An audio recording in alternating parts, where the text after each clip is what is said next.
Hear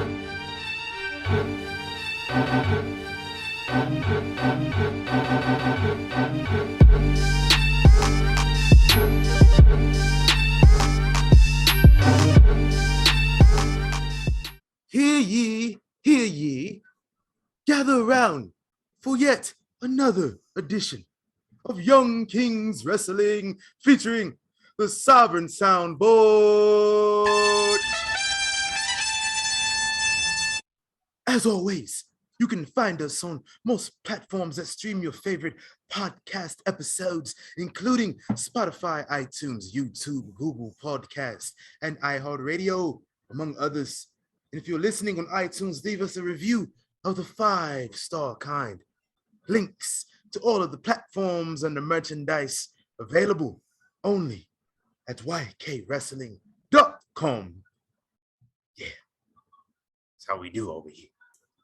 As always, I am the thespian TC Fontaine, joined by...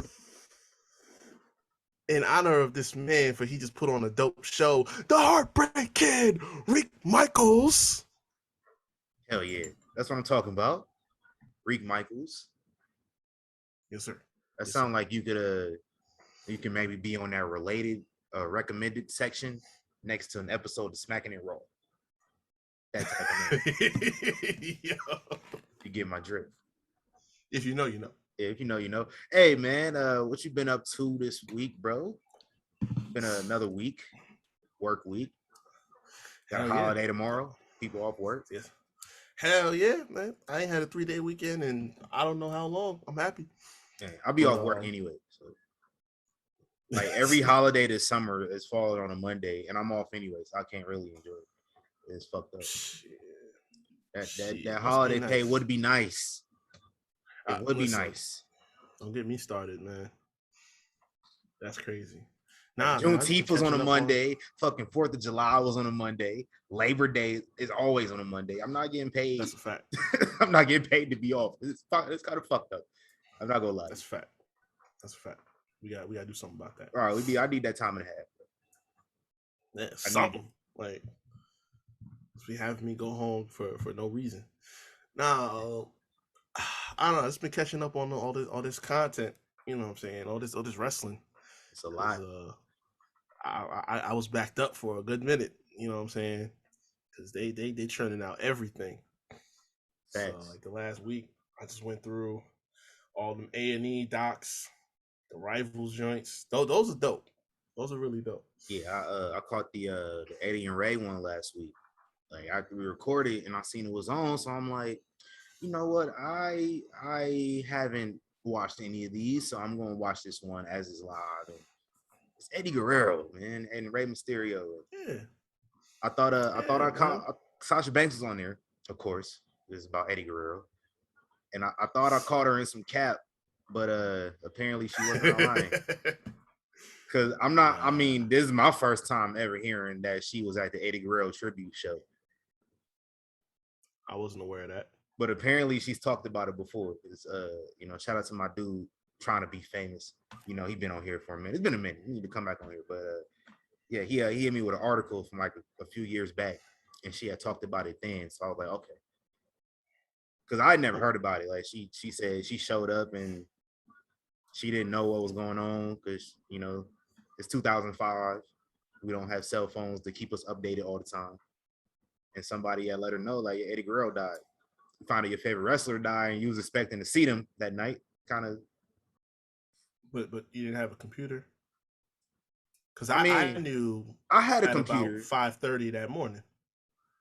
I mean, I knew, like, I had to log on to the internet. So, like, I think in 2005, if you not connected to the internet and not connected to a computer because you out and you busy getting ready to go to a show, probably, you know, you probably didn't get to hear about it. But I don't know.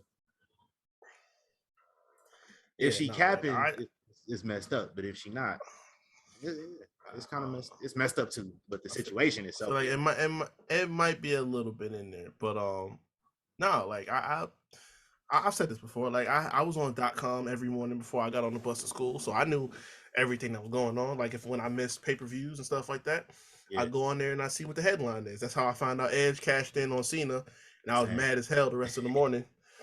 But yeah, no, I never forget that day. I logged on, I thought it was a joke. I thought it was like kayfabe or something like that. Same. And I seen Eddie and the dates and stuff like that. Make sense. Like, right.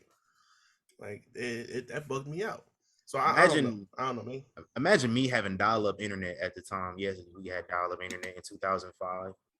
It was a time, yes. We got Cox Cable a couple months later after they stalled me out. But imagine having dial-up internet and I go on because like I know that they recording they doing a double taping for Raw and SmackDown that night. So like I'm logging on, like I like to, see what to expect, see if something might happen. And I'll log on and I'll see a picture of Eddie Guerrero and I'm like, oh, Eddie Guerrero, that's my dog. And then the rest of it loaded up like 30 seconds later and it said Eddie Guerrero dies or something like that. I'm like, yeah, I'm just gonna log up. But nah, yeah, the Rivals itself, it was ill. Yeah, I fucked with that. But outside of that, we watch wrestling all week long, and outside of those docs, I thought it was appropriate to run back. Just this week, we had the first ever UK show in 30 years in WWE, and then we had a memorial service of sorts for NXT UK this afternoon. And so I had to watch the first ever UK tournament. Caught a little bit of that. I might not finish it. I watched like the first episode, first round. Pete Dunne was fresh face as hell. This dude was like 18 years old, something like that. Yeah, like really young. They was definitely Tyler Bate.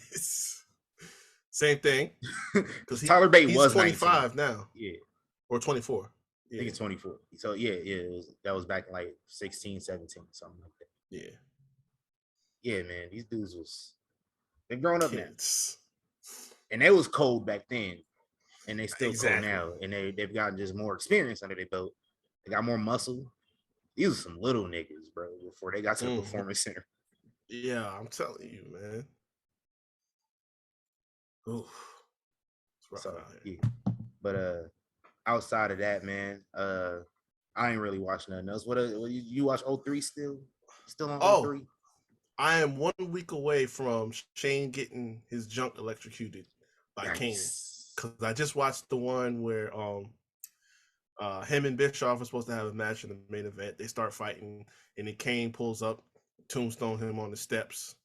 Yeah. And I think the next week after that is when like they get into it, and Rob comes out to try and it saves him from whatever, and then he has the shock cables and stuff like that. Jumper cables, man. Electrocutes the shit out of him with. Who thought of that? I want to know. Was that? I feel like Bruce might have something to do with that because his reputation out here. Yeah. Because Bruce the one that came up with the custody storyline. So it's very telling he was the only person from creative that was on that doc talking about it. It was either Bruce or it was Michael. Yeah, Michael Hayes. Which I don't know if you've seen that picture that came up like a couple hours ago when is Roman in the ring. Roman Bret Hart with Bret and Michael Hayes and Heyman. It's like I feel like Michael wear the same two outfits every time you see him on camera. The vest, that purple vest or the gold vest and that hat. I guess all he be wearing every time he get on camera somewhere. I'm telling you, man. Now, Roman, this is what you're gonna do. We're gonna have your cousin come in. That's kind of my Michael Hayes voice. Yeah, bro. We're gonna talk about that. That was a fun little event. But before we get into that, happy birthday to our favorite, one of our favorite group members of the New Day, Mr. Xavier Woods, Austin Creed, the creator of Up, Up, Down, Down, one of the longest reigning tag team champions, one of the most decorated tag team champions of all time. This guy was a tag team champion with R-Truth in TNA. If you don't remember. This dude was a substitute.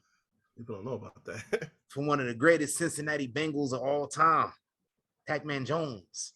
It's a fact. Xavier Woods, 36 years old, man. You 36. Happy birthday, my brother. Also, happy birthday to Damon Wayans of the Wayans brothers. You know, he was like the eighth born Wayans brother. There's too many of them. There's way too many of them. I'm just like not even the Wayans brothers. It's only like 5 of them. It's everybody kids. like right. But here's the thing. The dude that's in Let's Be Cops, that's one of their kids. Yeah, that's Damon. Right? That's Damon's son. Oh my God. Yeah, it's Damon Jr. It's too much. It's too much. So like Damon got like 2 or 3 sons. Like Marlon got like 2 daughters. It's like, all right, let me just break down the Wayans brothers from what I know. I'm probably way off with a lot of this, but it's like 5 brothers. It's Keenan Ivory Wayans, I think, is the oldest one. No, there's another one it's more than 5 brothers. It's 5 brothers that are famous. It's actually like 8 brothers. Yeah. It's like 8 brothers and like 4 sisters. Some shit like that. Yeah. And then like all of them got kids, and then like some of their kids, like Damon Jr. Damon Sr. got like 3 sons, and 2 of them is famous. Yeah. It's way too many of them motherfuckers. Like one of their unfamous sisters got a daughter that was on Wild 'N Out. It's a lot of them. Yeah. Is it more who is it more Wayans brothers or more Anawais? Which one you think? Shit. I don't even know at this point. Like they popping out another one every other day. We're gonna talk about that later. But they everywhere. Cause I didn't know about like Nia Jax and all them and an extra Uso until like the past year. You know what I'm saying? So I don't know. They just be out there hiding. There's another Fatu that I've seen on the indies, and I'm trying to find out who he related to. But I can't find nothing out on the internet. But it's another one of them motherfuckers out here that's coming up. It's a lot of y'all. No, shout out to Damon. Happy birthday to Damon Wayans. Happy birthday to Awesome Kong. And then happy birthday to Beyonce. You know? Beyonce. Happy birthday to Beyonce. September 4th. It's September. If you have not known, last time we recorded, it was August, and now it's the greatest month of the year. We're gonna have a fun time. Then my dude got his second greatest month of the year coming up. So it's gonna be a fun time. Oh yeah. Big facts. So what we got for the Royal? Gonna be my bad. Great time. Yeah, man. A month from now, it's gonna be a spectacular time in history. So yeah. Big facts. Niggas is old. Yeah. Niggas is turning. Yeah, that them threes. This is something about them threes I ain't fucking with right now. Oh man, I've been downplaying it for like the last couple months, but now it's like I have, and now I just realized like, yo, my birthday in 2 weeks. Hey man, it's cool. Hey, we age gracefully, bro. We black. We black don't crack. Don't nobody know if I don't say nothing, so I'm cool. Facts. Because if I let all this go, I look like I'm like 22. So right. I might have to. I'm gonna go through my midlife crisis like 10 years early. But it's all good. I'm with you. We good. Thanks. Hey man, where we at for the royal address of rumors? Oh man. So I think this is probably gonna be the biggest thing on here, but all week long WWE was out, promoting Clash at the Castle in Wales. So, my guy Ariel came out there with BT Sports to get some interviews in. The biggest one on the weekend was Triple H, and he had a whole slew of things to talk about, including some topics that you niggas, been speculating about since he took the job.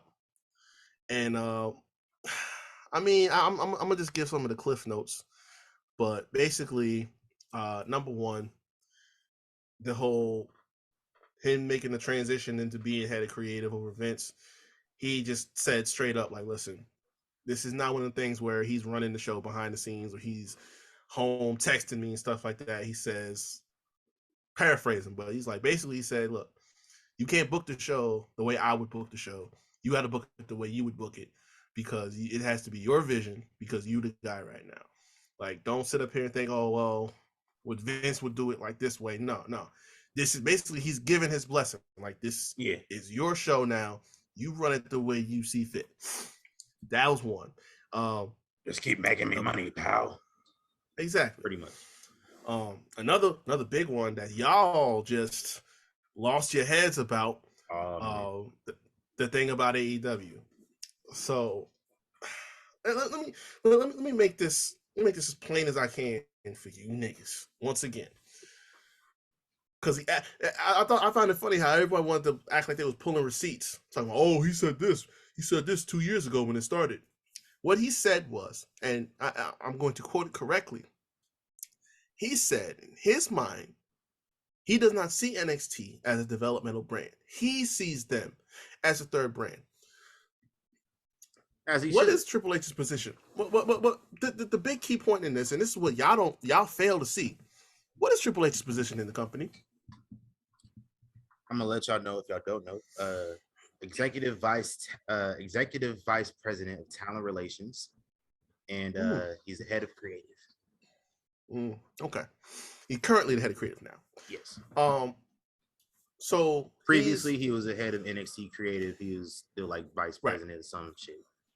Right. So EVP talent relations, and he was running NXT at that time. So he was not the chairman of the board. He was not the CEO. He was not the head of creative. That title happened to belong to Vince McMahon. Vince McMahon runs the entire company at that time. Vince McMahon said NXT is developmental. In his eyes, NXT is developmental, and that's all they're going to be. So y'all are telling me that Triple H's word in that quote meant more than Vince's did. Okay. All right. So that's why we out here making all this noise about, oh, now he want to say they're developmental when he was saying it was the third brand. He wasn't the boss. Right. He wasn't he was, of course, if you had a project that you got to be in charge of and said, okay, this is developmental, you take it, you do what you want to do with it, and you build it up to a point where you have a steady audience that's constantly growing to the point where it has like a cult following at this point, and you say you see it as bigger than what it is, I mean, would you not sit up there and tell press that, hey, yeah, we ain't no developmental, we a third brand, we on the same par with it? Of course you're gonna big up your own baby. Like, why wouldn't you? It's yours. But you're not running the company. And what the company says goes. So you niggas need to learn how to read. That's one thing. But yeah, he told it like it is, because now he is running the show. And he said, look, they beat our developmental. Great. I find it funny because the biggest person that was talking about that was Jericho, which I this needs to be said. All right. Chris, there was so much respect I had for you before you went in to almost exclusively white. And it's like year after year after year, you just dwindle it down. Tony Khan, Anthony, is 12 years your junior. There is no reason for you to have that man's meat in your mouth like this. Number one, that's not his money. That's his father's money. Talking about, yeah, my boss has more money than your boss. That's his father's money. Like, that man. Because wrestling fans, y'all forget who the real people running these companies are. It's not Tony Khan. Like, he the booker. Triple H is the booker. These guys aren't running the company. They ain't cutting the checks. Thank you. That man did not signing people, but they ain't cutting the checks. Anything. That man did not finance anything. Like, you talking about him like he's Shane, basically. Like, he's Shane McMahon. That's how you talking about him. That man never once cut anybody's check or finance anything. That's not what this is. So Shane has cut checks before. He not really, the best at it. Yeah. And he runs his own company. That's half the reason why he was away from WWE. But point is, listen, you got to stop this nonsense. And it was funny to me because you took so much offense to that statement that, oh yeah, you talking about you changing the narrative that we beat your developmental. You said they was gonna beat Raw inside of what, 6 months? That still ain't happened yet, and Raw was trash for a long time. So if we gonna talk about Cap, let's talk about Cap on both ends. You know, like that's all I'm trying to say. We don't want to we don't want to just keep it one sided. That's all I'm saying. Keep that conversation going real quick. I'm over here looking something up. All right, yeah.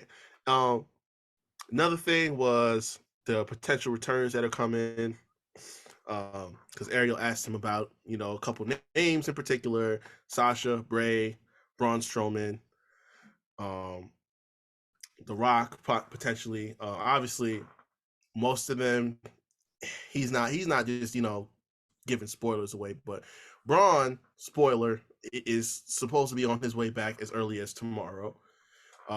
Sasha was already reportedly back in the fold, but he's not going to say that in no interviews.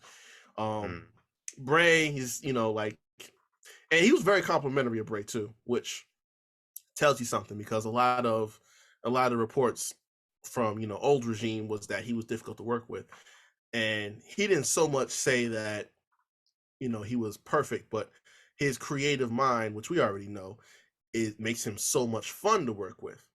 So he said basically, never say never. The door is open, but we don't have confirmation on that, and we probably won't, which is a good thing.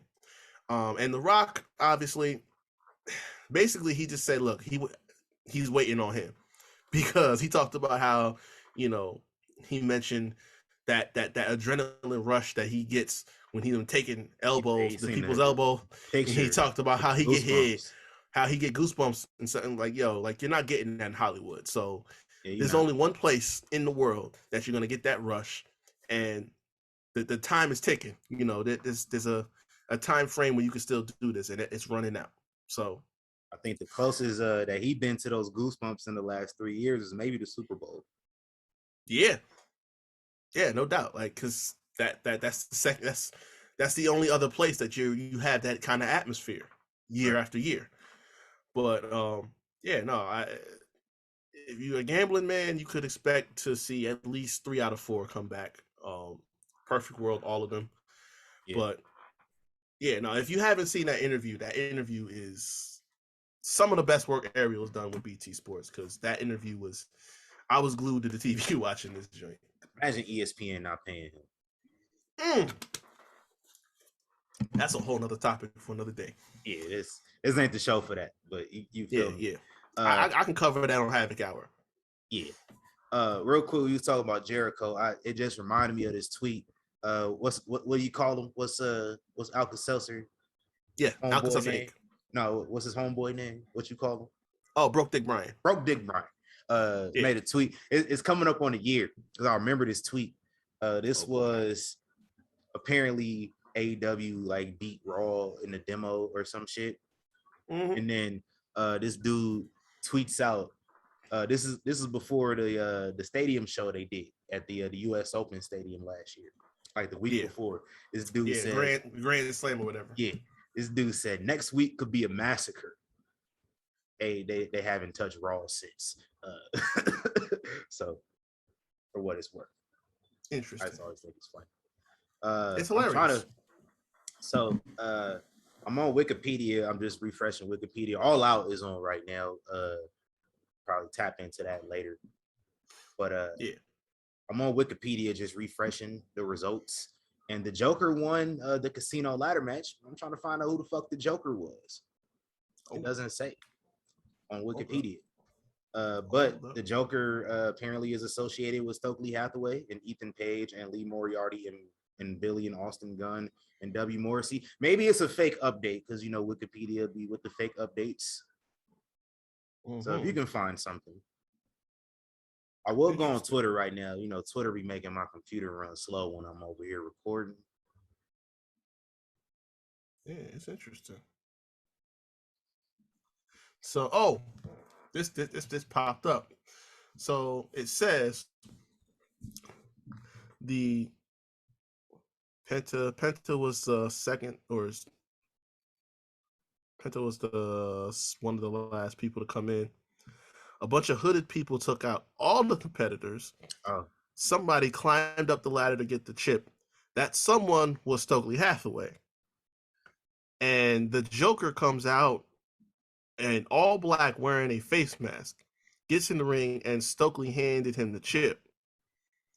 And he never reveals himself, but he just walked out with Stokely and the rest of his group. Now, apparently, if you take a good look at him outside of the mask, it looks like a very familiar face, which we've talked about before we got on the show. So that prediction that you had that we haven't talked about on here yet, but that might happen. Because why put him with Stokely though is my thing. I don't know. That's the only weird thing. Questionable decisions upon questionable decisions. Unless it's somebody else. Yeah, I mean, if it's somebody else, who's he speculating about? Let's just stop with all the secretiveness. All right, my prediction. It is not more so a prediction because I highly doubt it's going to happen. It's more so what I want to happen, what should happen. The right thing to do is MJF being the Joker, winning it, cashing in his title shot after CM Punk inevitably wins later on this year. Yeah. Will they do that? I doubt it. But if they do, I won't say a negative word about AEW or Tony Yayo's booking or none of that. I would say until our award show in December. How about that? Yeah. So, according to this, they said that it very much looks like him. And Fightful's been talking all week long about how he's been in town. So, that's a possibility. I also said that the Joker could potentially be Adam Cole because it's apparently he is healed up and ready to come back. And I said that if he's paired up with Stokely, I could see that because they haven't worked so much together on screen a lot, but you've seen some indie stuff, no? Yeah, like in the indies, stuff like that, and you've seen them do a bunch of different videos together, so they're familiar with each other. Yeah, MJF and Stokely is odd. That's different.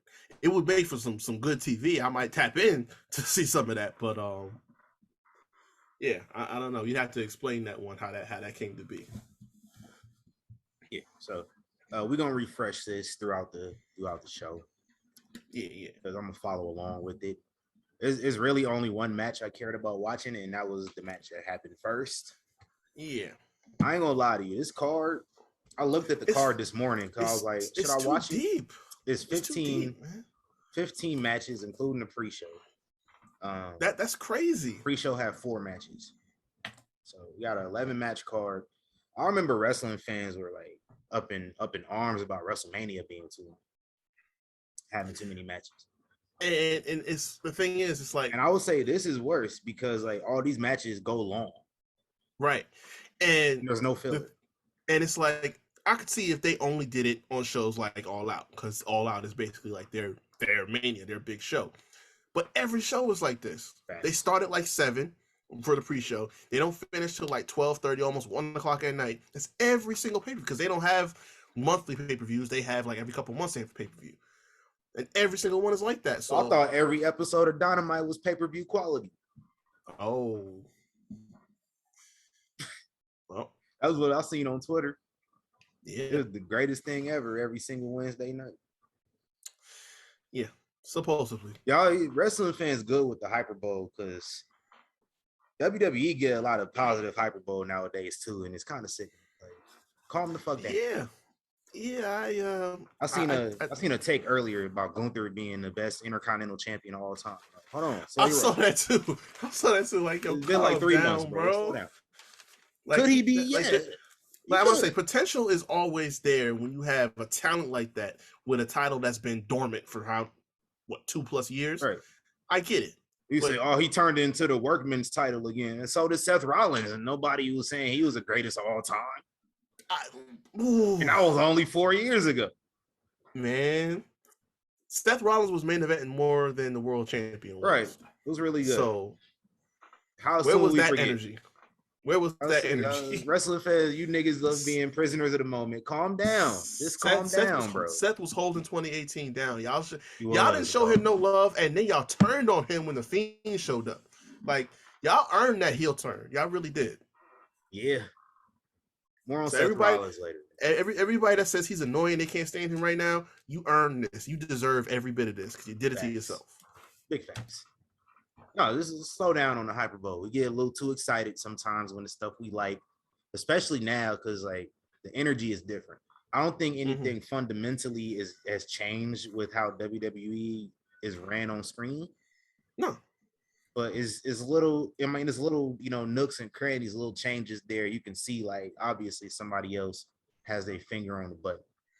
But I mean, as far as how the machine functions, they're not gonna change that. There's no reason to. Yeah, exactly. And that y'all act like that's every little thing though, bro. Like motherfuckers be getting so excited over everything, bro. Like calm your asses down.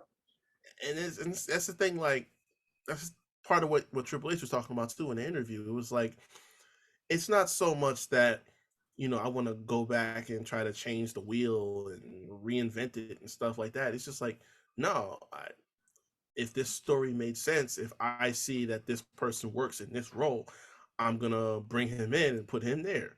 You know what I'm saying? Like with people that came back, like all these names that he's been bringing back, stuff like that.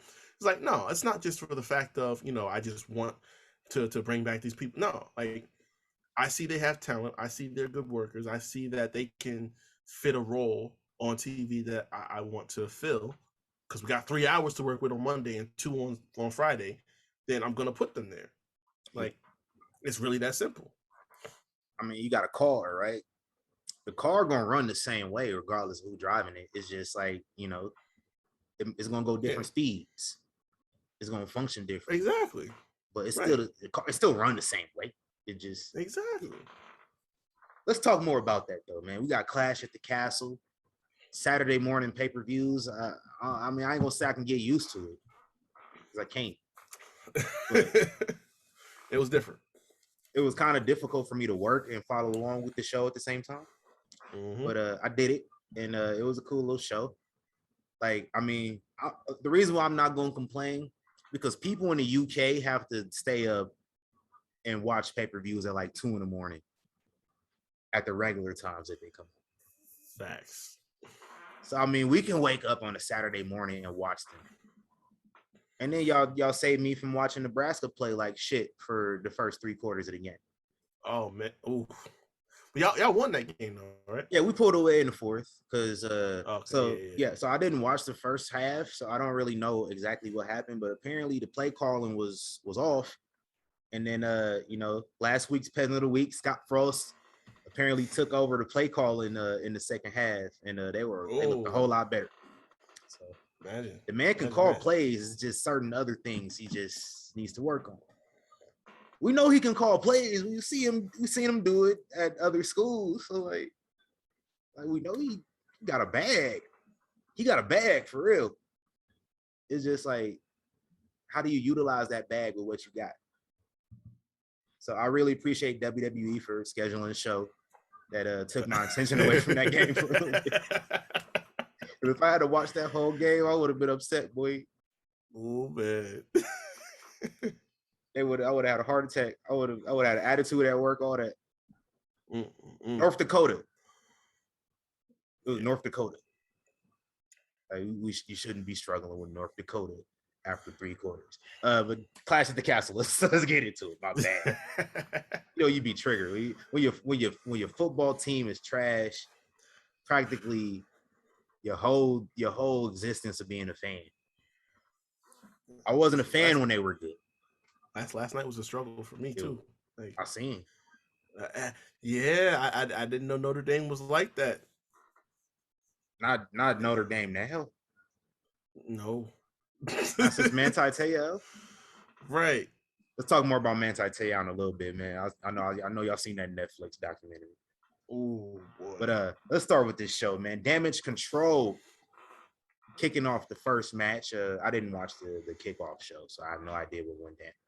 I reluctantly like Madcap Moss and Street Profits versus Austin Theory and who? Was it Alpha Academy? Alpha Academy, yeah. Okay.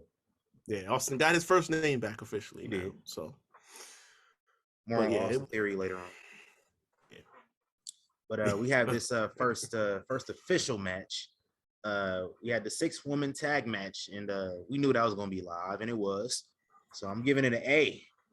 But Damage Control, they beat Bianca Belair, Alexa Bliss, and Asuka.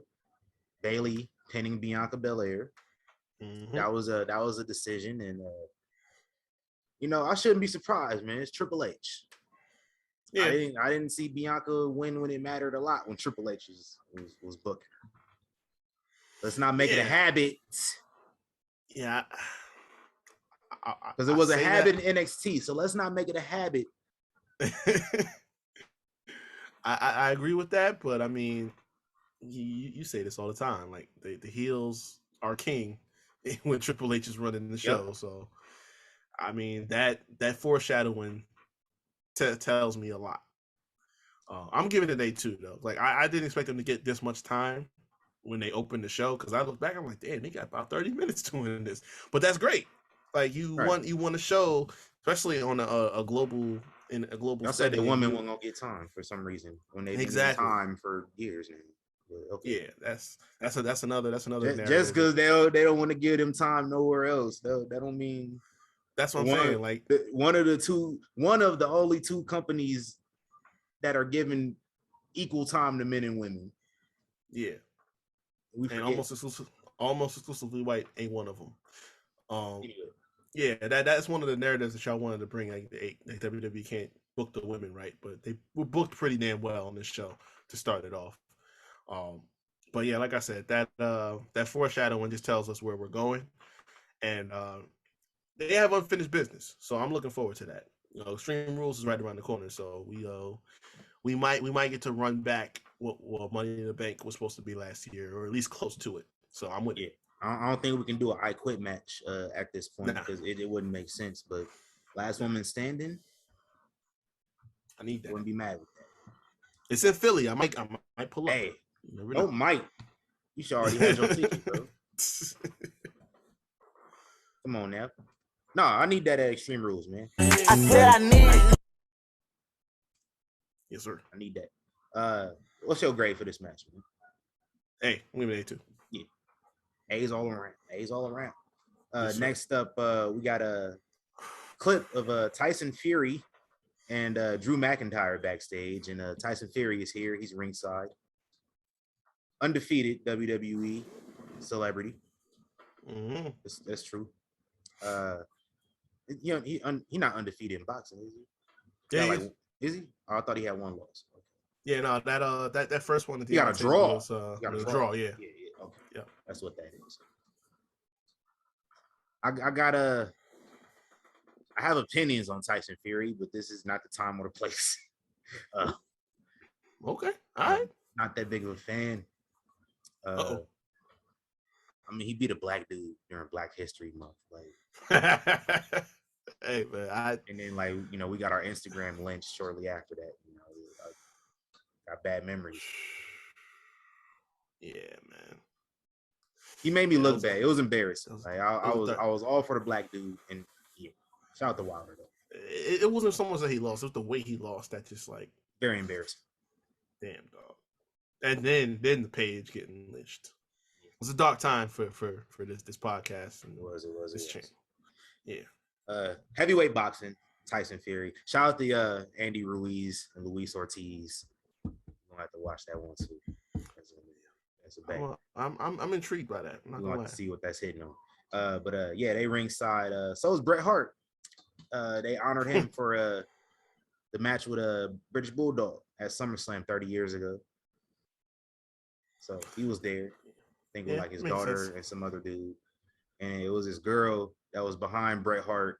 Very noticeable because like she was covering her nose. So I wonder if somebody in her area was musty. Was Bret Hart musty? Oh man, imagine. Like that would just be perfect. Let me find out Bret Hart was musty out here. Go back and watch this. Go back and watch Bret Hart when they showed him ringside. There's this girl that's like directly behind him. So either Bret Hart farted or somebody around her was musty. And she's literally covering the hell out her nose like badly. I thought at first she was like sneezing or something, but she held it. It was very noticeable. I didn't even really notice Bret Hart for a while because I was looking at her the whole time.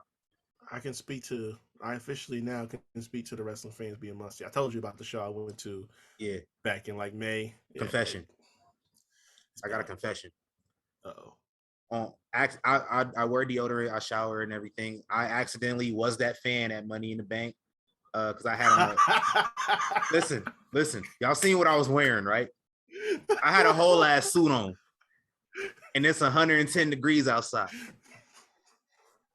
I was a little tart, so I kept my arms down as much as possible.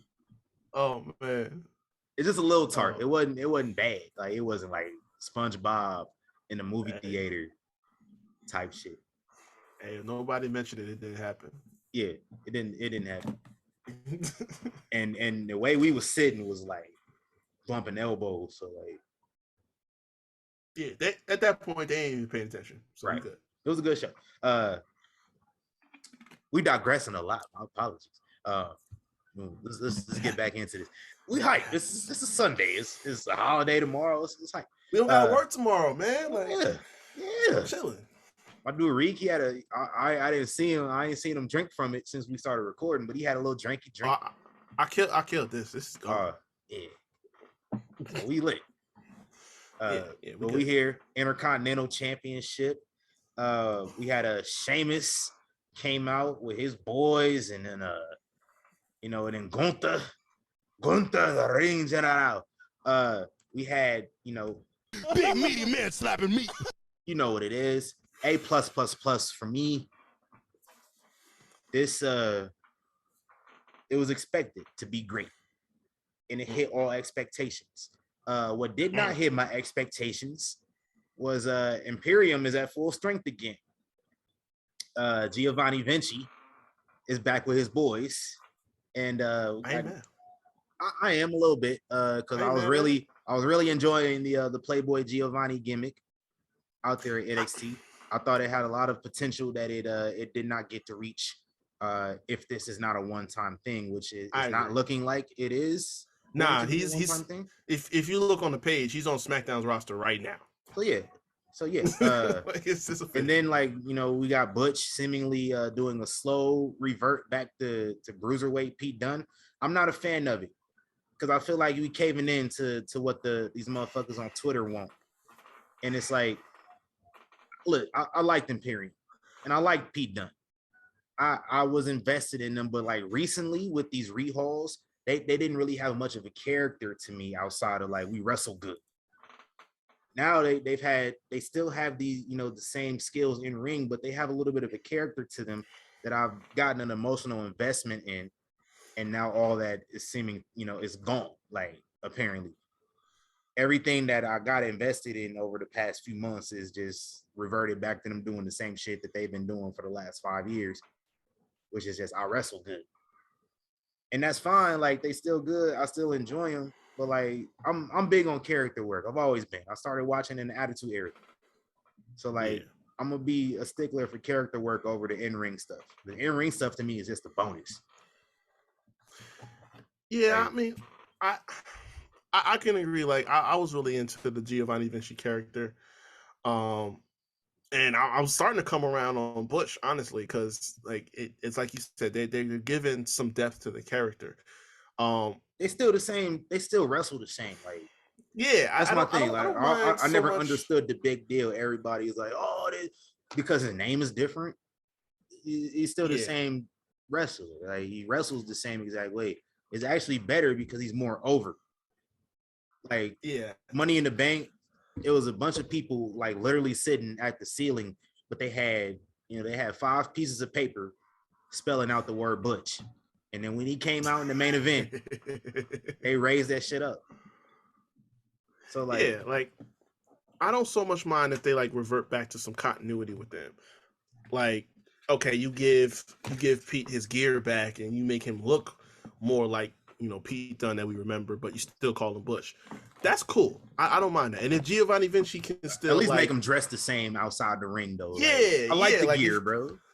He can be, he can keep his, when he's not wrestling, he can still be like the same, the Brawling Bruce. But he didn't even have that crew. Him and Rich Holland would dress like waiters last night. Oh man, yeah, that's true. Like, that's true. That was the crazy part. Like, I don't know. I mean, this must be how NXT fans felt when their favorite wrestlers got called up to be with Vince McMahon. Like everything that they got invested in is just slowly stripped away.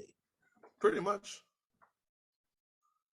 Because, I mean, only a select few out of NXT got to keep, their gimmick and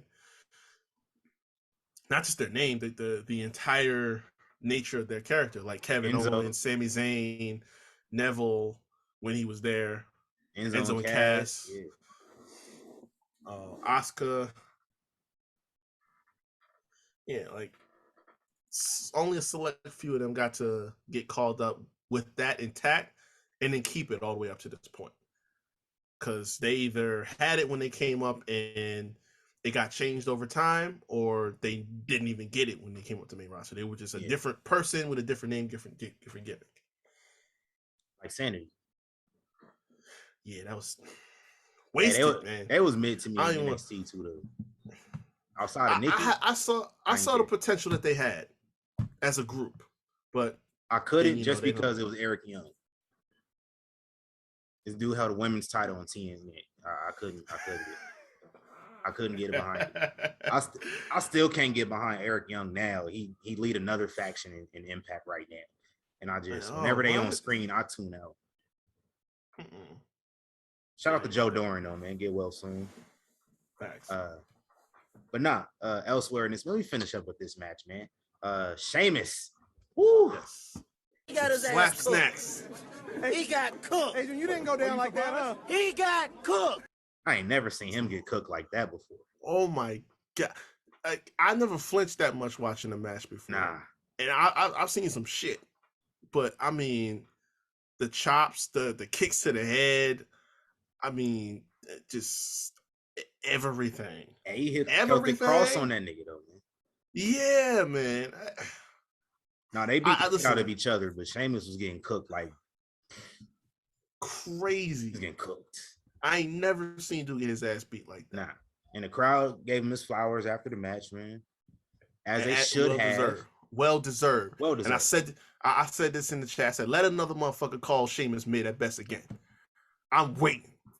Like another one of y'all try to tell me. This is what I was talking about back then when it first happened. I was like, bro, Sheamus is that dude for real. And like you don't realize Sheamus is that dude until you sit down and realize Sheamus is that dude. Like 13 years. He's been around 13 years. It don't seem like it. But I mean, he won championship off from a Grand Slam. This dude did everything except win the Intercontinental title. The only other person more decorated than Sheamus is Edge. Yeah. Sheamus has won everything he could possibly win except the Intercontinental title. Money in the Bank, Royal Rumble, King of the Ring. Yeah. Only other person to have all that is Edge. Cena didn't even win King of the Ring. Brock Lesnar. But like Brock Lesnar ain't won nothing but a world title. So I can't even put him up there. Yeah. Well, he's won a Rumble, he's won Money in the Bank. King of the Ring. He won world titles. He's never won any other championship. Yeah, he didn't do mid-card, tag team, none of that. He was just like, just give me world titles. That's it. You know what I want. Nah. Hey, how much would you have to receive in United States dollars to get one of them chops from Gunther?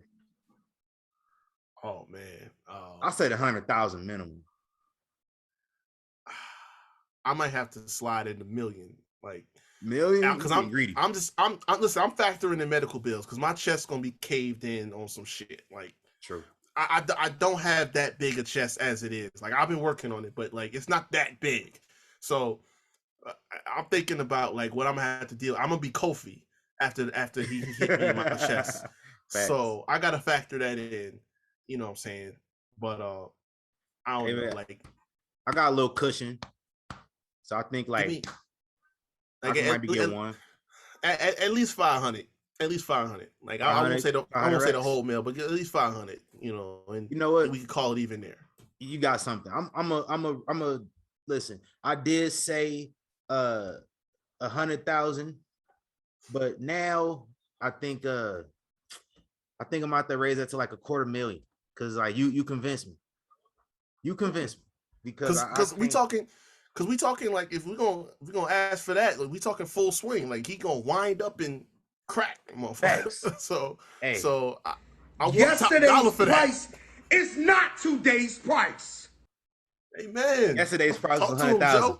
Today's price is $250,000. Talk to him. What Young Jesus say? $250,000? Right, man. Hey, you right. Next match. Next up, actually, we had Leon Edwards is ringside.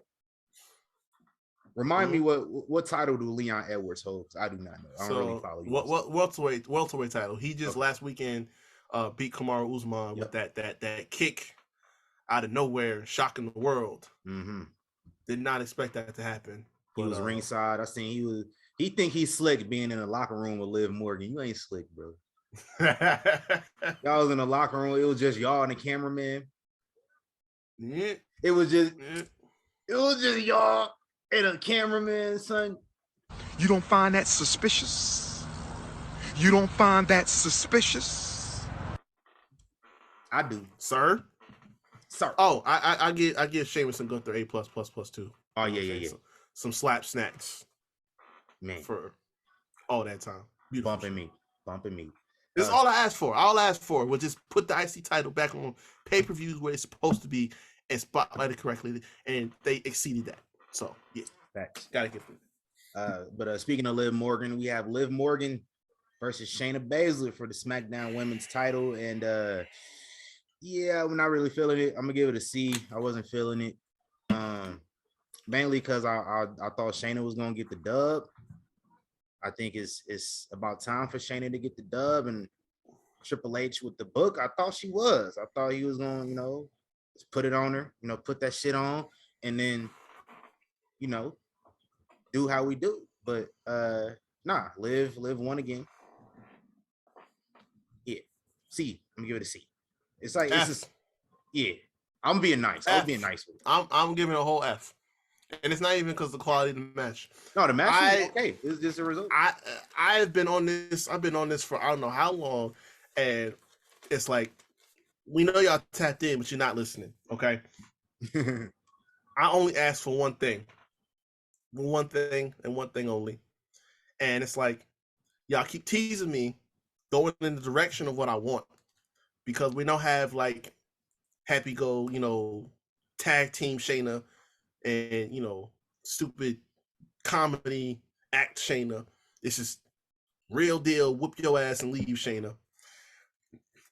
And the fact of the matter is, Shayna has not held the title in WWE. Let me check my notes here. Since May of 2021, and that was the women's tag titles that y'all vacated and forgot about for several months. So this was supposed to be the reset in the right direction. I get it. You don't want to have Liv as a pushover champion. You want to create a good baby face that, your fans can get behind. You want to create that nice underdog story. I get it.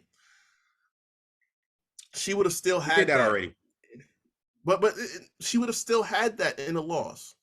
Especially the way she was like still staying alive and still kicking out and stuff like that. She was fighting. She was telling the right story. So she could have taken that loss and not had a second of that goodwill built up taken away.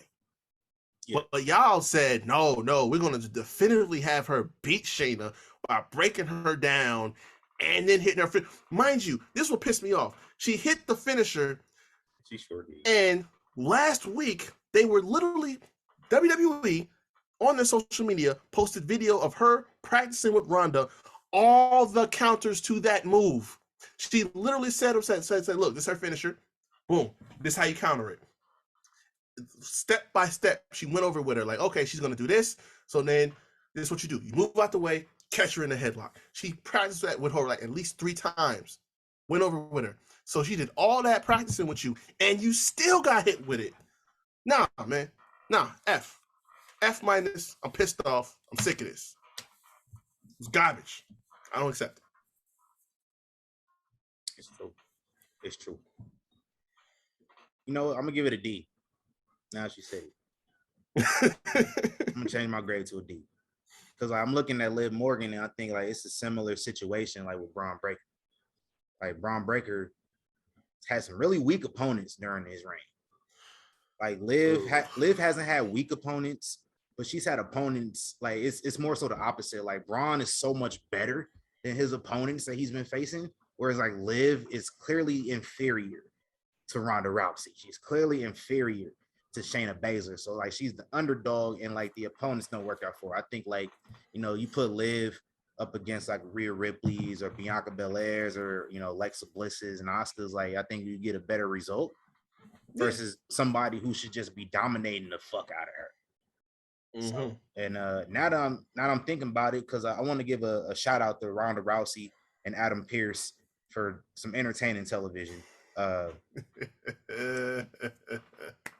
Now that is done, I can see Ronda Rousey getting her title back from Liv at this point. Like that's probably where they're going with it. If Shayna didn't do it, and then you know we got Ronda and Shayna in the back pocket. But I will take it.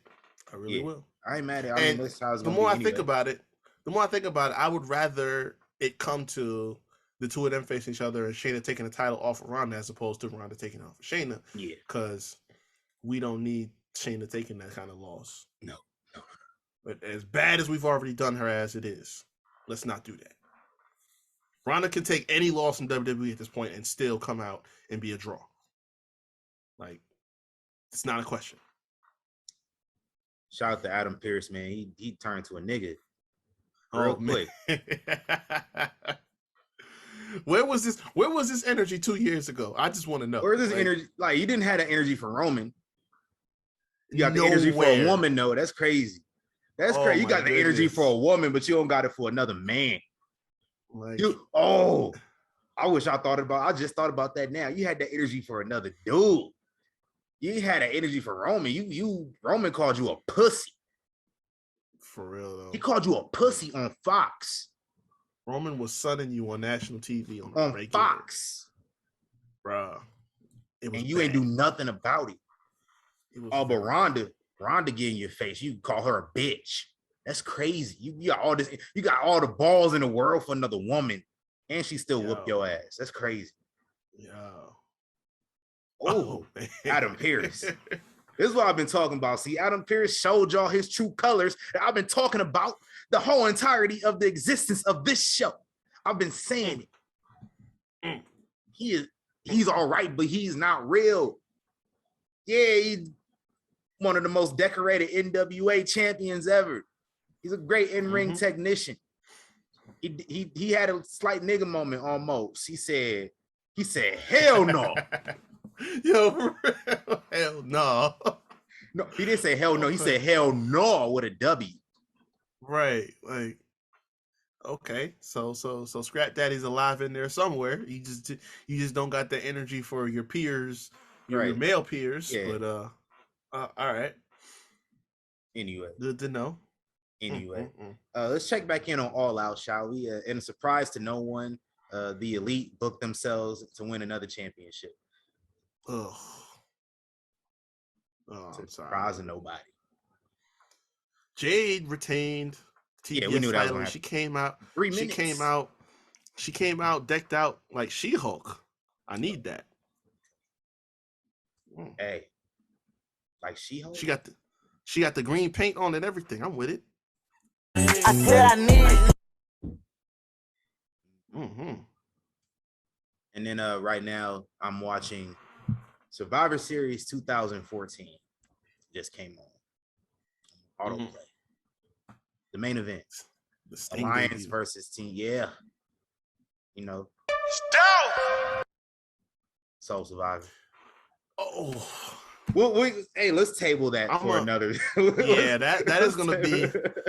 I'm really going to have like a deep dive on how they failed my guy for over a decade now. I gotta. We're gonna put that in the schedule What happened somewhere. to that boy? It's not even gonna be that. I'm just gonna be like, where did we go wrong? Because we had the formula. We really did. Yeah, I want to know too. I want to know too. Next match we had on the card, man. Former what are they? Raw, SmackDown, Raw. It's the Raw Tag Championships. Former Raw Tag Team Champions Edge and Rey Mysterio. They were the second ever Raw Tag Team Champions. It's in the record book. They defeated the Judgment Day. A minus for this one. I could have gave it an A, but I gave it an A minus. Because Edge is too damn tall to be trying to do the 619. Nobody over six to attempt that move. Dominic already struggles. That made me dock it a little bit because Dominic's like 6'1", and Edge is 6'5". Yeah, you can't be doing that, bro. Nah, the 619 has a height requirement. Yeah, a height limit. Like, you're a Hall of Famer, bro. You don't do that. Right. You don't do that for style points. Right. Oh man. But yeah, good match. And afterwards, one of the things we knew, in the words of Avery Bradley, that's former NWA champion with the Los Angeles Lakers, Avery Bradley. Y'all knew what was gonna happen. Dominic turned on both of them. Kicked Edge in the nuts, clothesline the shit out of Ray. Woo! You know, Ray was like, "Hey, you better do it," and he did it. Laid the shit out his adopted father. I want to say, like, that's Eddie's son. Yeah. In case y'all forgot. Ray got his ass beat by a father and son duo. Oh man. Decades apart. Rey Mysterio going for that repeat award, man. Yeah, gotta happen. I'm gonna just let y'all know right now. He's gonna win it. It's just not gonna be official for another 3 months. But you know how terrible you gotta be for your kids to turn on you. Yeah. Like, we get like this. Somebody, if Young Kings Wrestling existed back in 1999, Vince McMahon would have won the Worst Father Award because his kids turned on him in 1999. You know how terrible you got to be. Vince McMahon, as we know, is a terrible person. This is a sick Negro. So when your kids turn on you, you automatically the worst father ever, because how your own kids don't fuck with you. Vince is the only father in wrestling history to have had no disqualification matches against both of his children. He had an I Quit match with Steph. Like, I Quit match with his daughter, a street fight with his son. Yeah. Yeah, you gotta be a terrible person for your kids just to be like, yo, fuck you. I seen something earlier. It was we talked about it last week. Rey Mysterio and his family took on the Miz and his family on Celebrity Family Feud. Yeah. So apparently the Mysterios won. I got spoiled on that. But they said Dominic turned on Ray because he chose Aaliyah to play Fast Money with instead of him. that was the final straw right there. He said, after everything else that done happened. So you don't think I'm smart, is what you saying? Like, you choose my baby sister over me? He said, Dominic, mijo, it's all right, mijo. Before I get into, getting controversial, I'm gonna stop my my Spanish impersonation and just move on. Next match, we have Elton John defeated Patrick Starr, and I'm gonna give this one an extra grade for the negativity on this past Monday. So I gave it an A, but I'm gonna give it an A plus just because Seth ethered this man, cooked this man. He said, I don't remember exactly what he said. I got it. So he said, because I watched it like 50 times. You brought up. I couldn't help it. Yeah, he said so. I will bring up your family, but you don't have a family because your wife divorced your bitch ass and took the kids. Yeah. The wife divorced you, took the kids because they won't see your bitch ass no more. What'd you say, bro? You heard me, little bitch. Yeah. I'm gonna fuck you up, bro. Where you at? I'm right here. I'm here in the arena right now. Come see me, you little bitch. Yeah, I'm gonna fuck you up. and they fought again. Mm-mm-mm. They got into it, but yeah, this man came out in a blood feud wearing Patrick Star shorts. Yeah, that sent me. I'm like, yeah, you it shows you how serious you're taking this, bro. Bro, I knew he was losing right then. I was like, damn, this nigga about to lose. Lo and got behold, to. he did. And that's what I said. It's what I said on the predictions. I'm like, listen, as much as I'm sure they're trying to progress this story along, I can't see a scenario where Seth loses after all that. And then this was before the segment where they basically reenacted John Jones and Daniel Cormier from like back in, what was it, 2013 or something like that. That interview on Fox, they basically recreated that. And this was before Triple H is a big UFC guy, so you thought Triple H was big on the callbacks, like wrestling callbacks. This dude. We're gonna see some boxing callbacks soon. We're gonna have a Floyd Mayweather character here soon. You know, Triple H is on the money team, if you remember correctly. Oh shit.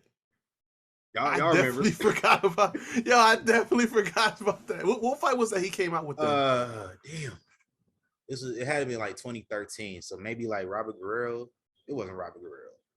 Might have been Maidana.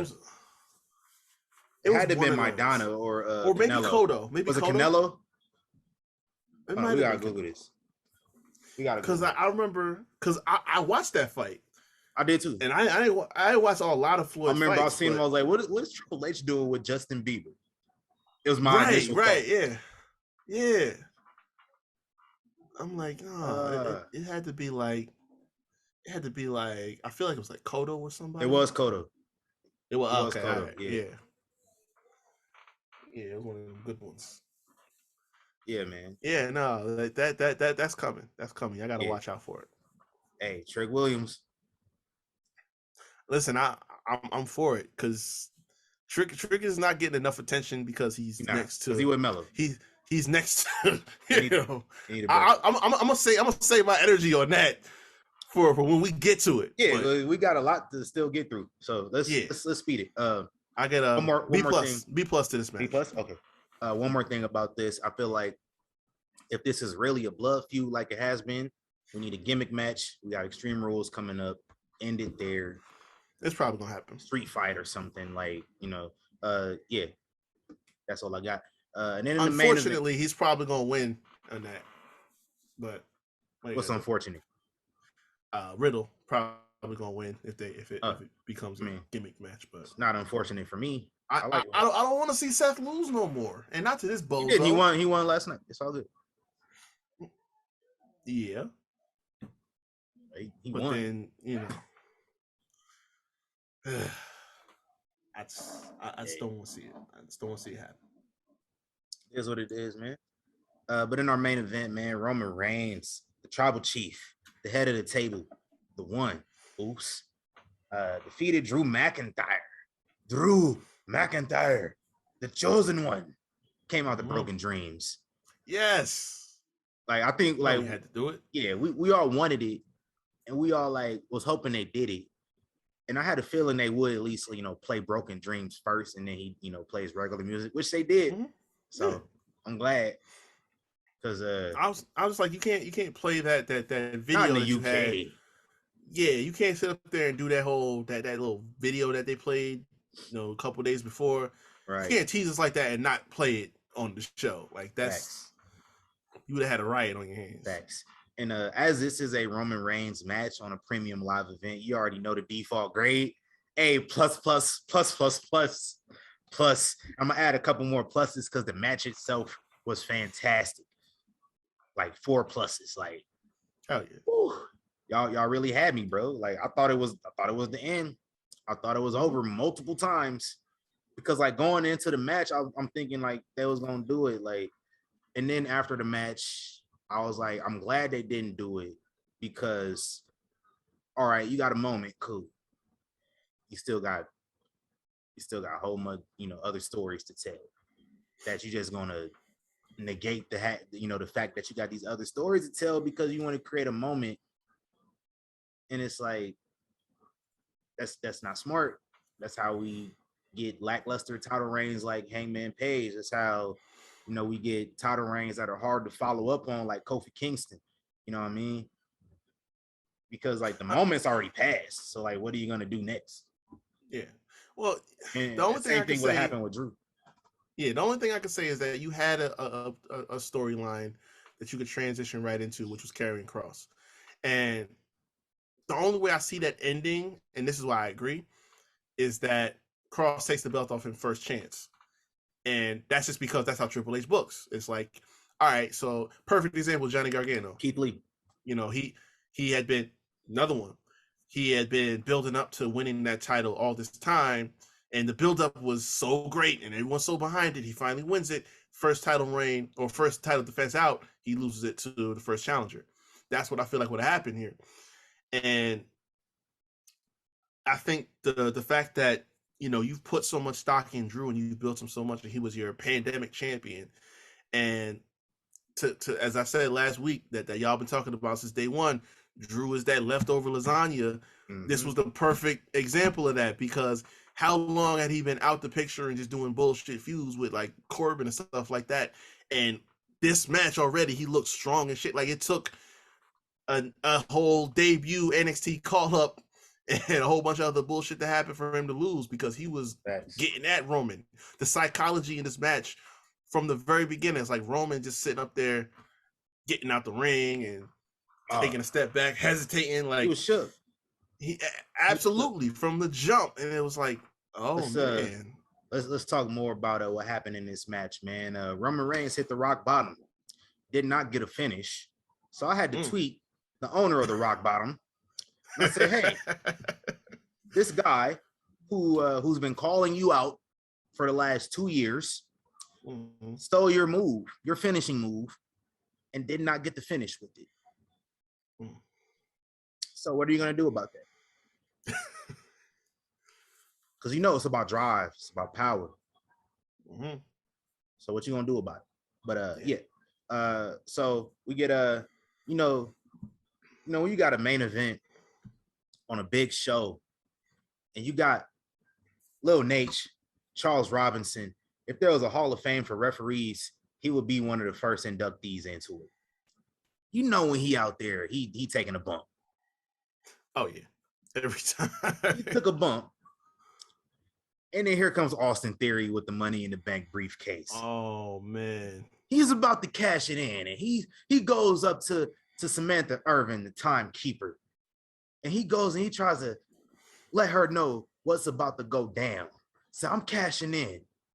And next thing you know, there's this guy who I mentioned earlier that I don't really care for, who is a fan, even though he's an undefeated WWE celebrity. He's still a fan. He had a paid ticket. Maybe it was paid for, maybe it was comped. I don't know. He was there as a fan. He wasn't there as a wrestler, is my point. Because remember a few weeks ago, Baron Corbin attacked Pat McAfee as a fan, and I said, how you a fan? They need to have some better security. Because even the fan that attacked Seth Rollins, he wasn't even famous. Like, yeah, that's true. Fan attacked Austin Theory and prevented him from becoming the undisputed Universal Champion. That fan was Tyson Fury. Fans keep attacking these stars, and something needs to be done about it. Because not only is the parking lot unsafe, it's unsafe to be ringside, apparently. Anyway, Drew McIntyre, I'm thinking he about to win it for real. I'm like, damn, here it go. Like, there's no way Roman about to kick out again. No, he wasn't. And somebody pulls Drew McIntyre out the ring. As soon as I seen a figure, I was like, this is what I wanted to happen. My guy, my dude, Solo Sikoa, he follows us on Twitter, by the way. Because, you know, Las Vegas, right? Got that Las Vegas connection. I've seen this guy, Solo Sikoa, go from wrestling in a warehouse in front of 60 people. Now it's 60,000 in the stadium. It's crazy. Solo Sikoa is with the Bloodline officially. So, you know, I don't read the rumors. So apparently, like, there was something that said he was on the SmackDown roster anyway. Y'all like spoiling shit. That's why I just don't. He was getting called up, supposedly. it was just a rumor that they were saying like he's gonna get called up already. They didn't say where or how, but I mean, let's be honest. What else was he really gonna do? And I had thought about it going into it, and it didn't dawn on me until I noticed that the Usos wasn't there. I'm like, oh shit. Yeah, they might can't. happen. I don't think they can travel out the country, bro. Damn. I know they can't travel into Canada. That's why they weren't there. Yeah. But nah, Baby Oos is here. Big shout out to him. I'm happy to see. A plus plus plus plus plus plus plus plus plus plus plus plus plus for me. What you got? I got same thing. All the pluses with it. I actually love the thing with Austin Theory getting clocked by Tyson Fury. I mean, yo, the crowd went crazy because it was just like it's so out of left field, and it's like that's one of the moments like DJ Paul be wilding, but also at the same time, when you really think about it, it keeps Austin looking slightly strong because at the end of the day, he got knocked out by the lineal heavyweight champion of the world. Like, can't do nothing about that. He get knocked out by combat sports legends. Yeah, that's the only thing stopping him from becoming world champion is legends from other combat sports stopping him before he has the opportunity to. Brock Lesnar whooped his ass before he could at SummerSlam. Tyson Fury, knocked his ass out. So. Yeah, it ain't like he taking L's to Hornswoggle or nothing. Right. It's just the big dogs. It's a classic villain origin story because like I feel like one day he gonna go insane, and I think that's what Austin Theory needs. Like the selfie shit, you've been doing that for the last year or so. Let's move on from that. Like you need more of an edge now. Like people don't take you seriously, and they shouldn't. Like that's not where the character is.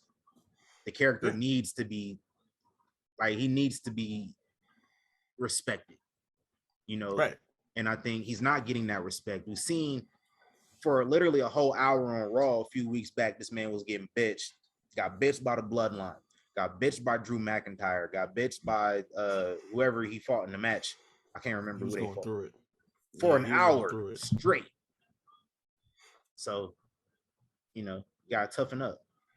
Yeah. You know what Cameron said? Yeah. You tough, right? Hey, I got it. I got it. Hold on. You be all right, nigga. You tough, right? Hey. Yeah. Now, the biggest story out of this, though, man. Niggas get punked out every day, B. Exactly.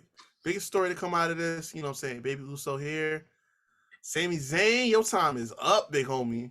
Oh, your free trial period is dead. He about to pull up.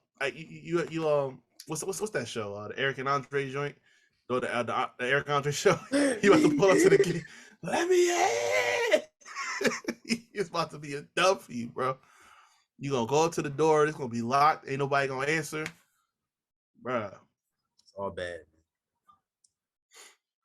Which might Kevin be Owens the told that nigga. nigga. Face. Oh yeah, he if he not a face already, then I don't know.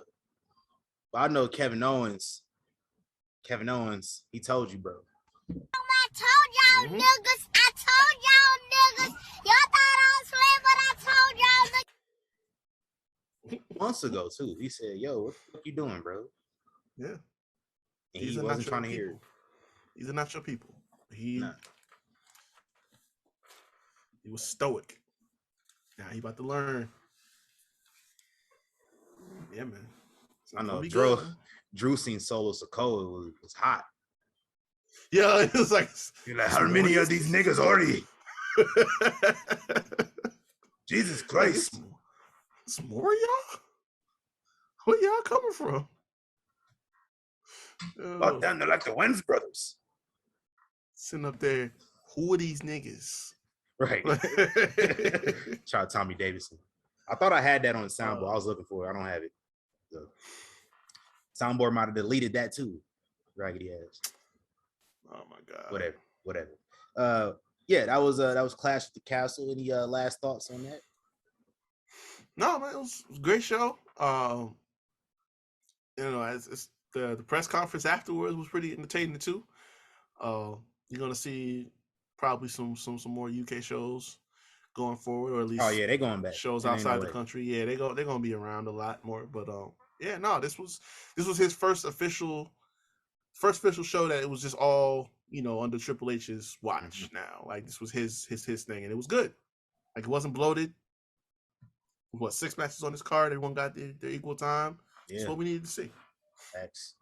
And they had to give us a little appetizer afterwards, some dessert. They had Worlds Collide earlier this afternoon. And we ain't gonna spend too much time on this. We can get through these grades real quick. We had 5 matches, all championship matches.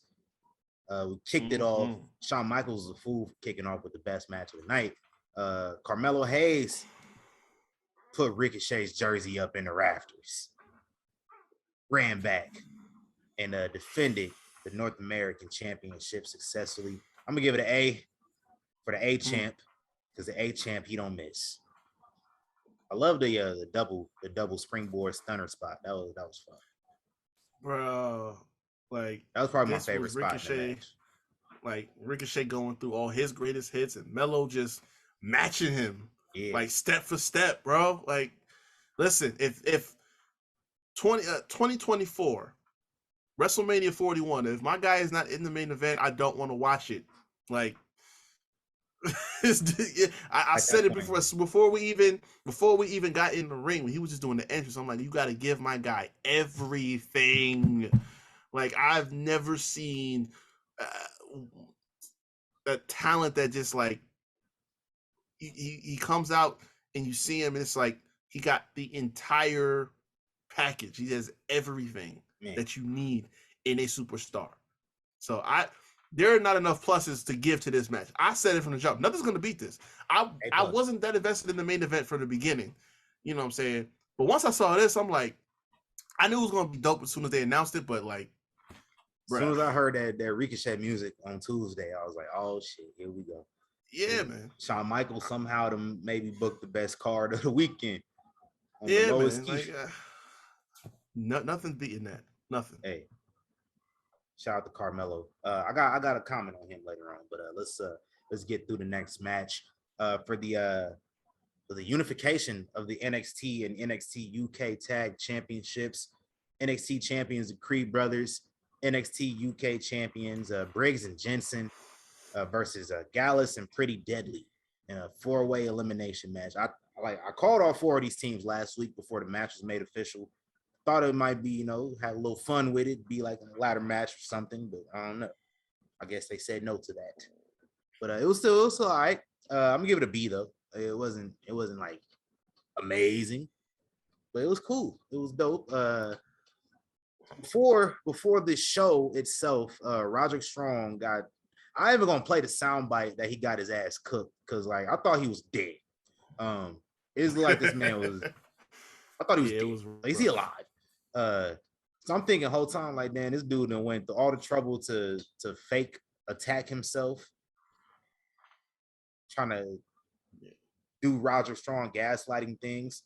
Come to find out, this whole time, you know how I felt when I seen like Damon Kemp came in and he was like disguised and shit, and I was like, soon as I seen him, I was like, it was this nigga the entire time. I felt like Hank Schrader sitting on a toilet. I was like, yo, this whole time it's been this nigga, and they thought it was Roddy. I thought Roddy was being a piece of shit. And then Uncle Ruckus, don't trust them new niggas over there, because they get the one black dude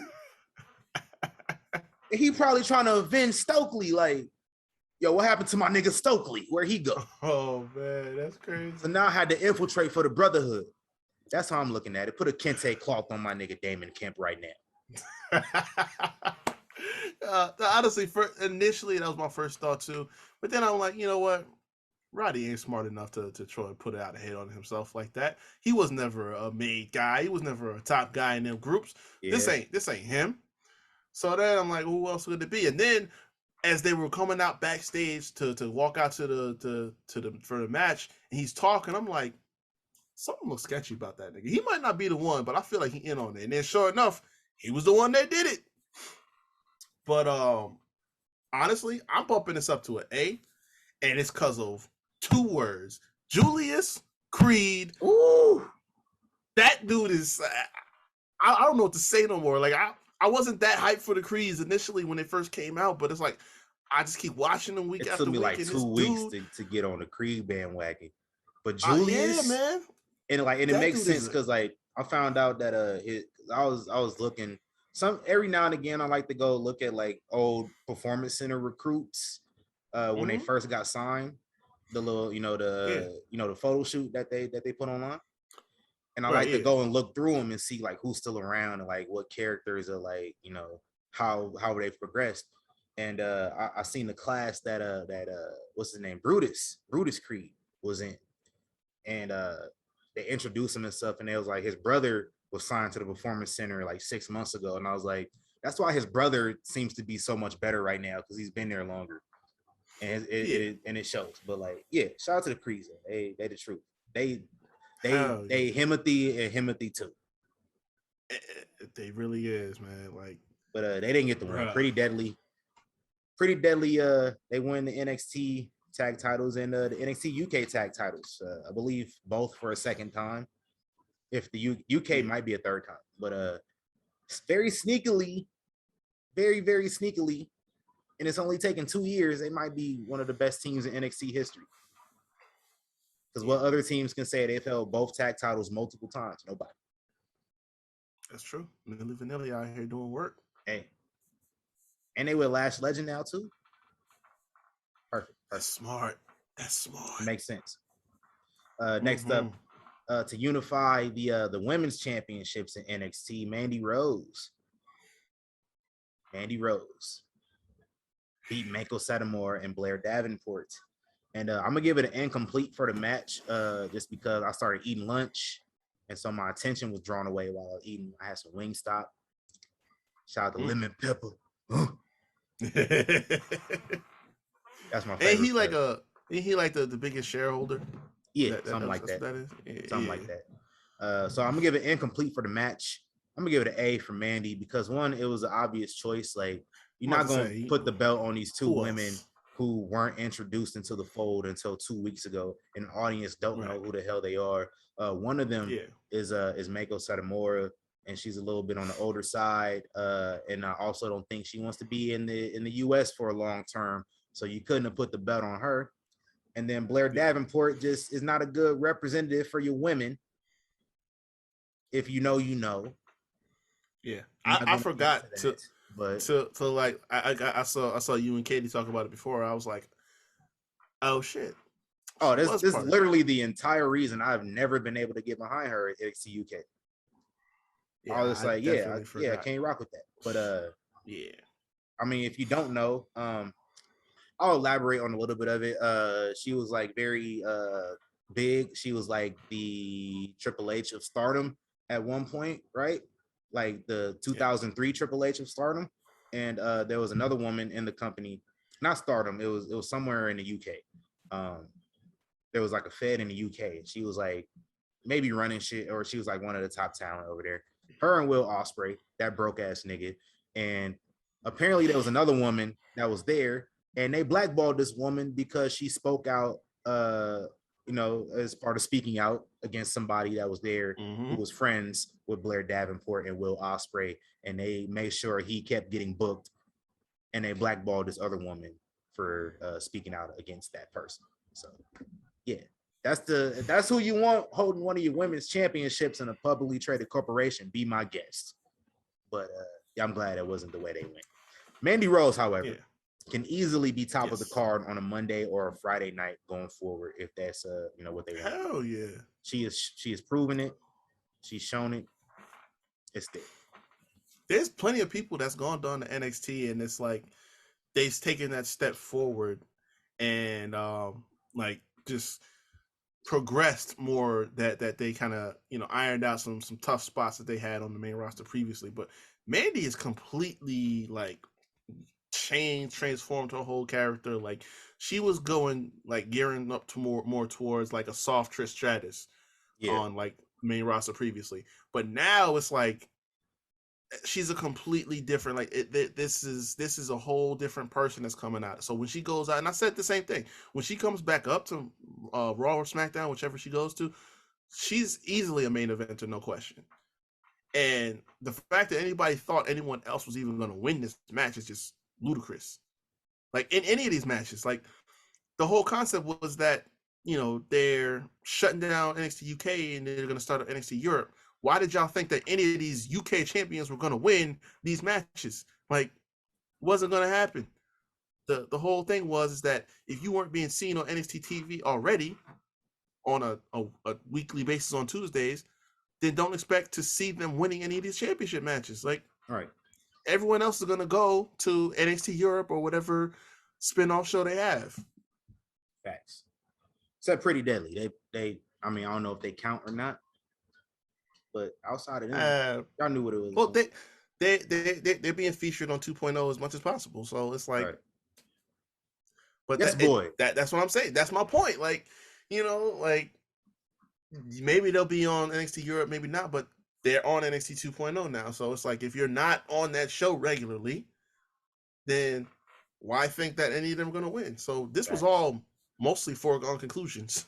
I think the only matches that had only like suspense to it was like the NXT Women's Tag Team title match. Yeah. So let's talk about that. Caden Carter, Katana Chance, the champs, who should have been champs years ago, taking on Doudrop and Nikki ASH. And we didn't talk about this last week because Doudrop and Nikki ASH, they did not show back up until after we recorded. But they popped up and they said, you know, Nikki Cross, I challenge you guys. We challenge you. You know what I mean? You know how I go. I'm gonna give this a B-. Yeah. It was solid little cool down match. Like, perfectly placed on the card. It's Sting. Sting just showed up. But oh god, I'm not in AEW. I'm watching Survivor Series 2014. Oh yeah, okay, yeah, that's right. Not here. But, yeah, Toxic Attraction. They come out and pretty much distract Nikki. Almost called her Nikki Cross. Nikki ASH. Doudrop, gets pinned. Something to keep an eye on for the next few weeks, maybe. I don't know. Maybe we can keep an eye on it because there's something that they like to do every fall. War games. So we'll see. We'll see. I like it about that. But what'd you think about this one? Initially I had a B+, but realistically I just gave it a B. I wasn't that crazy about it, to be honest. This was kind of my cool down match because it, like you said, it just got drawn up out of nowhere on NXT out the blue because we had another space on the card, so why not? I like the idea of Nikki Cross and Doudrop making their rounds, but I mean realistically, it's just another team for Casey and Kaden to beat because they earned this. They need to be champs for a while because we done got so many false attempts at it at this point that it's like I don't want to see them lose for a while. Especially not the Toxic Attraction too if they coming back out the woodwork because they done had a bunch of runs already. They don't need this no more. Like, let them beef with Nikki and Doudrop for a while. Let them do that. Yeah, I don't want to see them taking titles off nobody else for a while. Facts. Big facts. And in our main event for the NXT and NXT UK championships, Braun Breaker defeats Tyler Bate. I'm gonna get this an A+. This was Braun's best match he has had in his 12-month career, something like that. You see how easy it is when you give him an opponent that he can easily work with and work off of. Like, nothing against Joe Gacy. Nothing against everything against. I don't give a fuck about Joe Gacy. Okay. Nothing against JD McCaffey in ring, at least. Everything against him outside of the ring. Big head ass nigga. JD Sheen. Man, big head ass Jimmy Neutron. Oh man. Braun Breaker has Tyler Bate. There's nothing else to say about him. Like, first ever NXT UK champ. He's the truth. And I mean, Braun was probably always gonna beat him. I thought like you could maybe have Tyler Bate, beat Braun and then have him be like a transitional champ. Because we want to crown Melo so bad over here, but now I don't know what's next for Braun, because like they trying to hype up this this JD McNuggets again. I don't know. No, man. Look, first and foremost, I'm gonna settle on B+. I'll watch it back and maybe bump it up to an A-, because at the end of the day, if Tyler Bate isn't in this match, I'm not invested. Like I said, I wasn't really hyped for it like that because we've been missing the opportunity to maximize Braun by just moving him up. He doesn't need to still be here. Like, Yeah.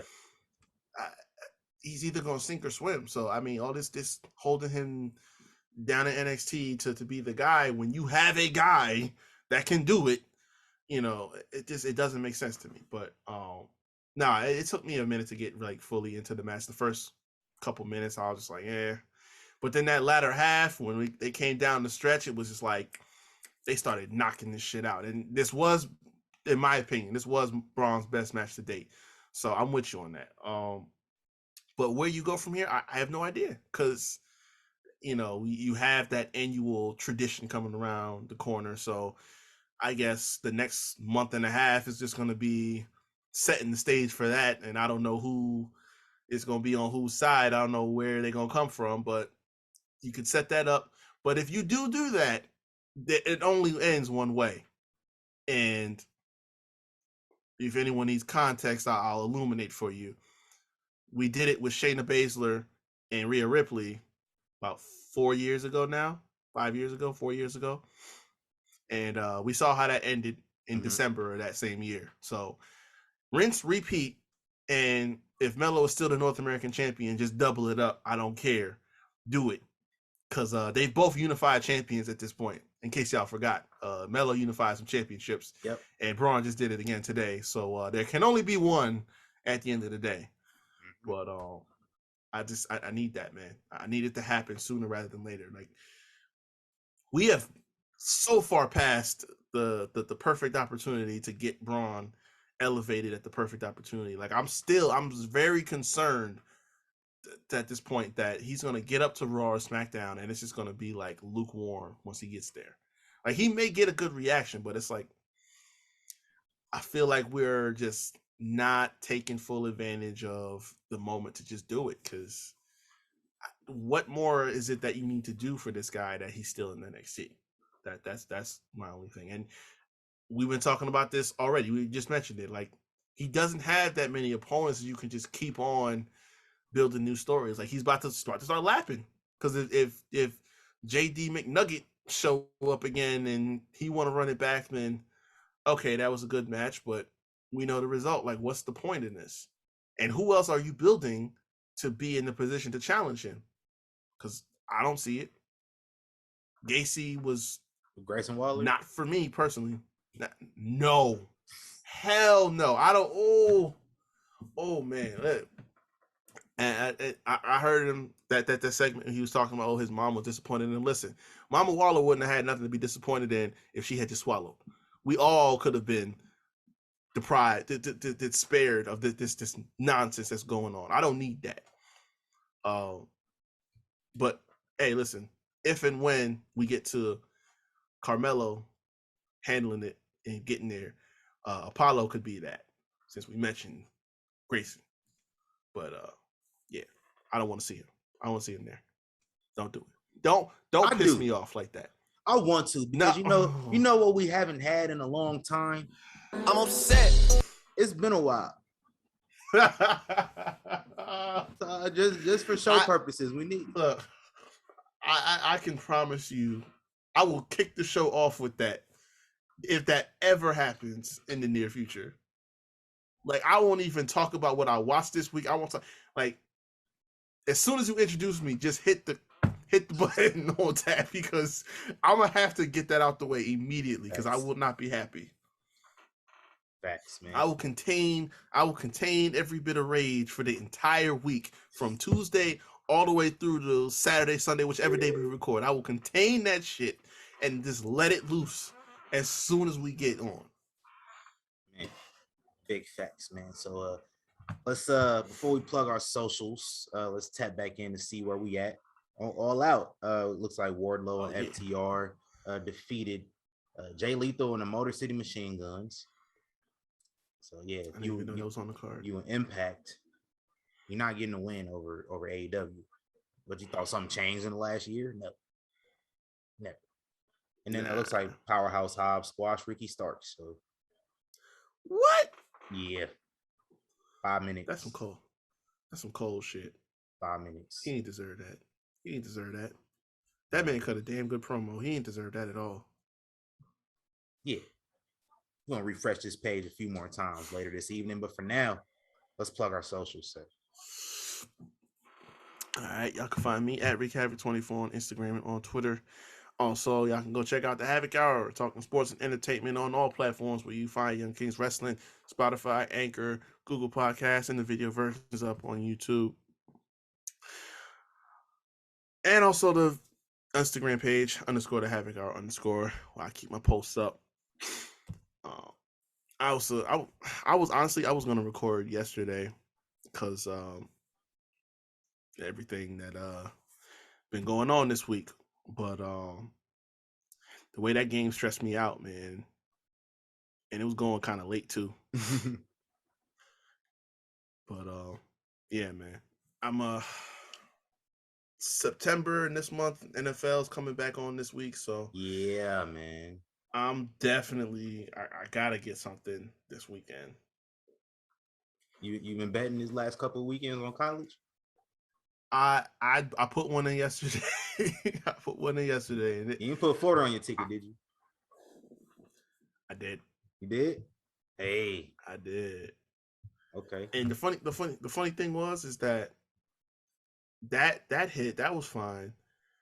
I think it was the only one that didn't hit was. Let me pull this up. I got it right here. Because I'm pretty sure I had just about all of them. Oh no, I had Notre Dame, Ohio State going over 59, so that ain't hit. That was a drag.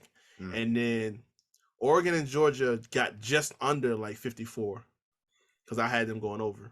Oh, so then was everything Georgia else hit. I had Georgia over 54, but Florida. I had Florida. They hit. I had I don't know why I had NC State and East Carolina for under 51, but that hit. And then I had Cincinnati, Arkansas going over 53, which they just blew that out. So, but yeah, I'm like, let me just hurt myself real quick. Start the year off right. Hey, I might put some bread on Oklahoma in a couple weeks when they come to Lincoln. Because if I'm gonna be upset and mad, I'm gonna be upset and mad with more money in my pocket. That's how we do around here. And I am the thespian TC Fontaine. If you feel so inclined to, follow me on Instagram at tc.fontaine. Follow me on Twitter at tcfontaine, or you can follow Young Kings Wrestling everywhere at YK Wrestling, Instagram, Twitter, Facebook. Nobody posts on Facebook, but it's there. If you want to just get our numbers up, make it look good, you can do that. And yeah, man. I think I have a song I want to close out with. I'm gonna just read the lyrics. I'm not gonna sing it.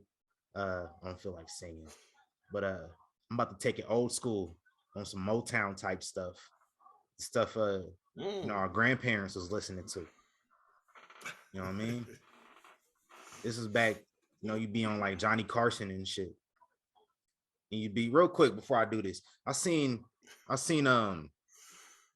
a video clip on Twitter this past week of like this old Frankie Lyman performance from back in the 50s. And apparently the audience didn't know that Frankie Lyman was a black man. And the audience was filled with a bunch of white girls. And they all looked confused and they all looked upset because they've been thirsting for an N-word this entire time. That's the exact look. They cut to like 10 different white girls and all of them had just this look on their face like, who is this? I'm not gonna say it, but you know what I mean. But Right. yeah, anyway. Song. LA.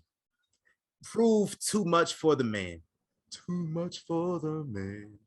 He couldn't make it. So he's leaving the life that he's come to know. He said he's going back to find what's left of his world, the world he left behind not so long ago. He's leaving on that midnight train to Georgia, even on the midnight train. Was that cool? Was that enjoyable? I say yeah. We'll see what everybody say. Hey. I fucked with it. Hey, well, as long as y'all fuck with it, then we gone. Happy Labor Day if y'all celebrate.